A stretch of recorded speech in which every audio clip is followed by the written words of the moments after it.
আল্লাহর এক বান্দা ছিল নামাজে সেজদায়। তখন আল্লাহ রাব্বুল আলামিন তাকে ডাক দিয়ে বলে, বান্দা তুই যতই নামাজ পড়, যতই সেজদা কর, তোর জায়গা জাহান্নাম।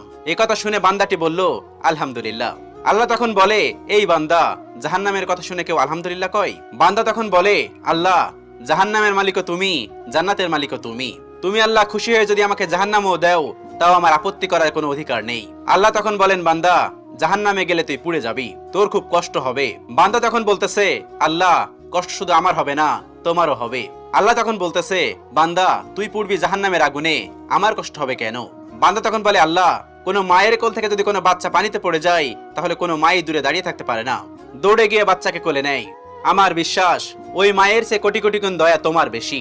আমাকে জাহান্নাম দিলে তুমিও আল্লাহ শান্তি পাবে না। আল্লাহ তখন বলে, বান্দা, এই দলিল তুই কই পাইলি? বান্দা তখন বলে, আল্লাহ, আমাদের জাতির পিতা ইব্রাহিম আলাইহিস সালাম তোমার প্রেম মুখে নিয়ে যখন নমরুদের আগুনে পড়ে গেল, তার আগেই তুমি বলে